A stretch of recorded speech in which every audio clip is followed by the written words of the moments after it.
हे मनुष्य, यह संसार आत्मा से कुछ भिन्न वस्तु नहीं। जैसे जल और तरंग, सूर्य और किरणें, अग्नि और चिंगारे भिन्न नहीं, वैसे ही आत्मा और संसार भिन्न नहीं, आत्म स्वरूप ही है। जैसे इंद्रियों के विषय इंद्रियों में रहते हैं, तैसे ही आत्मा में संसार है। जैसे पवन में स्पंद निस्पंदन शक्ति है, सो पवन से भिन्न नहीं, तैसे ही संसार आत्मा से भिन्न नहीं, आत्म स्वरूप ही है। हे मनुष्य, विषय की सत्यता को त्याग कर केवल आत्मा की भावना कर कि तेरे संशय मिट जावे। तू आत्म स्वरूप और निर्गुण है। तुमको गुणों का स्पर्श नहीं होता और तुम सबसे परे हो। जैसे आकाश में फूल, धुआं, मेघ और बादल विकार भासते हैं, पर आकाश को कुछ लेप नहीं करते, आकाश अद्वैत रूप है। वैसे ही ज्ञानवान पुरुष जिनको आत्मज्ञान हुआ है, उनको दुख, सुख, राजस, तमस, सात्विक गुण का लेप नहीं करते। यद्यपि उनमें लोक दृष्टि से ये गुण दिखते हैं, पर वे अपने में नहीं दिखते। जैसे समुद्र में अनेक तरंग जल रूप होते हैं और शुद्ध मणि में नील, पीत आदि प्रतिबिंब पड़ते हैं, सो देखने मात्र के हैं, मणि को स्पर्श नहीं करते। तैसे ही जिस पुरुष के हृदय से वासना का मल दूर हुआ है, उसके शरीर को संबंध करके राजस, सात्विक और तामस गुणों के कार्य सुख दुख देखने मात्र होते हैं, परंतु स्पर्श नहीं करते। उनमें केवल सत्ता समान पद का निश्चय होता है और उसको कोई रंग स्पर्श नहीं करता। जैसे आकाश को धूल का लेप नहीं होता, वैसे ही गुणों का संबंध नहीं होता। जो पुरुष ऐसे जानता है, उसको ज्ञानी कहते हैं। जब जीव निस्पंद होता है, तब आत्मा होता है, और जब स्पंद होता है, तब संसारी होता है। जब चित्त फुरता है, तब अनेक सृष्टि भासती है, और जब चित्त फुरने से रहित होता है, तब संसार अत्यंता भाव होता है और प्रध्वंसा भाव भी नहीं भासता। तब संसार केवल आत्मरूप हो जाता है। इससे हे मनुष्य, वासना को त्याग कर चित्त को स्थिर करो। यह वासना ही मल है। जब वासना का त्याग होगा, तब केवल आकाश की तरह आपको स्वच्छ जानोगे। आत्मा वाणी का विषय नहीं, वह केवल आत्म तत्व मात्र है, अपने आप में स्थित है और सर्वदा उदय रूप है। विश्व भी आत्मा का चमत्कार है, कुछ भिन्न नहीं है। दृष्टा, दर्शन, दृश्य जो त्रिपुटी है, सो अज्ञान से भासती है।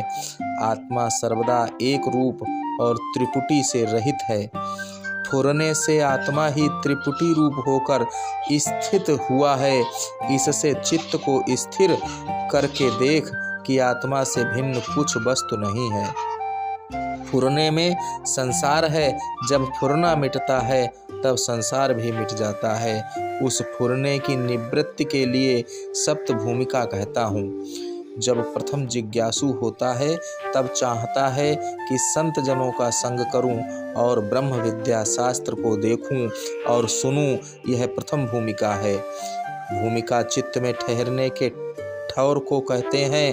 फिर जब संत के संग और शास्त्रों से बुद्धि बढ़ी, तब संतों और शास्त्रों के कहने को विचारना कि मैं कौन हूँ और संसार क्या है, यह दूसरी भूमिका है। उसके उपरांत यह विचारना कि मैं आत्मा हूँ, संसार मिथ्या है और मुझ में कोई संसार नहीं, ऐसी भावना बारंबार करना तीसरी भूमिका है।